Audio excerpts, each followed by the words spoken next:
Nous parlons de puissance et nous allons dans cette vidéo essayer d'expliquer ce que signifie une puissance d'exposant négatif. Donc un premier exemple pour comprendre ce que signifie 2 exposant moins 1.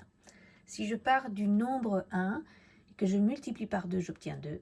Si je le multiplie par 2, j'obtiens 4. Si je le multiplie par 2, j'obtiens 8. Finalement, comme je multiplie toujours par le même nombre, c'est une puissance de 2. Donc finalement, je suis partie de 1, c'est-à-dire 2 exposant 0, et j'obtiens 2 exposant 1, 2 exposant 2, 2 exposant 3. Ça, c'est par multiplication. Si je retourne dans l'autre sens, je vais effectuer des divisions. 8 divisé par 2, ça me donne 4. 4 divisé par 2, ça me donne 2. Et 2 divisé par 2, ça me donne 1. Alors, je peux très bien continuer. 1 divisé par 2, et finalement, c'est ce qui va me permettre de définir ce qu'est 2 exposant moins 1. Alors, ce 2 exposant moins 1, finalement, si je reviens dans l'autre sens, en multipliant par 2, j'obtiens bien 2. Donc, je reprends, on part du nombre 1, on fait des multiplications, mais si on va dans l'autre sens, on a effectué des divisions. Donc, qu'est-ce que c'est que 2 exposant moins 1? Finalement, c'est 1 divisé par 2. 1 divisé par 2, c'est 1 2. C'était un premier exemple. Un deuxième exemple, si je veux essayer de comprendre, 5 exposant moins 2. Donc, je pars du nombre 1 et je multiplie par 5. Puis je multiplie par 5. Donc j'obtiens bien des puissances du nombre 5. J'obtiens 5, puis 25. Si je repars de 25 et que je reviens dans l'autre sens, je vais faire des divisions par 5. Donc une première division par 5, je retombe sur 5. Une deuxième division par 5, je retombe sur 1. Et à partir de là, je peux très bien continuer en divisant par 5. Donc si je divise par 5, finalement, je vais obtenir 5 exposant moins 1. Et si je continue à diviser par 5, je vais obtenir 5 exposant moins 2. Donc ce 5 exposant moins 2, si maintenant je le remultiplie par 5 et que je continue, je vais retomber sur le nombre 1. Donc comment faire pour définir 5 exposant moins 2?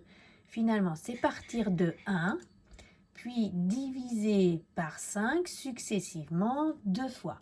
Mais diviser par 5 successivement 2 fois, c'est comme si j'avais divisé 1 par le carré de 5. J'obtiens donc que 5 exposant moins 2, c'est 1 sur 5 au carré.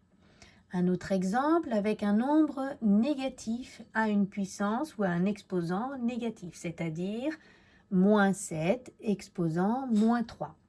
Je pars du nombre 1, je multiplie par moins 7, j'obtiens moins 7. Je remultiplie par moins 7, attention au signe, j'obtiens 49. Si je repars du nombre 49 et que je fais les divisions, eh bien je divise par moins 7, je retombe sur moins 7. Je divise par moins 7, je retombe sur 1. Et si je continue à diviser par moins 7 3 fois de suite, eh bien c'est comme ça que je vais définir mon moins 7 exposant moins 3. Et vous aurez compris que si je remultiplie par moins 7 3 fois de suite, je retombe sur 1. Donc comment définir moins 7 exposant moins 3? Finalement, c'est 1 que j'ai divisé successivement 3 fois par moins 7. Mais diviser 1 par ça, c'est comme diviser 1 par le produit de 3 facteurs égaux à moins 7. Et donc le produit de 3 facteurs égaux à moins 7, c'est bien la puissance, l'exposant 3 ou la puissance 3 du nombre moins 7. Donc moins 7 exposant moins 3, c'est 1 sur moins 7 au cube. Et enfin, je peux aussi travailler avec des nombres décimaux. Donc si je prends 1,3 exposant moins 4, je pars du nombre 1, je multiplie par 1,3, je multiplie par 1,3. On en profite pour réviser nos carrés parfaits déduits. Et puis si je reprends le 1,69 et je vais dans l'autre sens en divisant par 1,3, je vais à un moment donné tomber sur 1. Et si je continue à diviser par 1,3 successivement 4 fois, eh bien c'est ainsi que je vais pouvoir définir mon 1,3 exposant moins 4. Ce 1,3 exposant moins 4, si je le multipliais 4 fois par le même nombre 1,3, et finalement je retomberai sur 1. Donc 1,3 exposant moins 4, c'est 1 divisé par 1,3 successivement 4 fois. C'est donc 1 divisé par le produit de 1,3 répété 1, 2, 3, 4 fois. C'est donc 1 divisé par 1,3 exposant 4. Donc 1,3 exposant moins 4, c'est 1 divisé par 1,3 exposant 4. À partir de ces 4 exemples, on va pouvoir généraliser. Un nombre A exposant moins n, finalement, c'est 1 sur A exposant n. Alors, on comprendra de la même façon avec le tableau en se disant, si je pars de 1 et que je multiplie par 1 et que je multiplie par 1, j'obtiens ici un carré. Et si dans l'autre sens, je divise par 1, je vais retomber sur 1. Et si je continue, A exposant moins 1. Et si je continue, A exposant moins 2. Si je continue, A exposant moins 3. Et j'ai mis des pointillés parce qu'on peut continuer très longtemps. Et à un moment donné, on va arriver à A exposant moins n.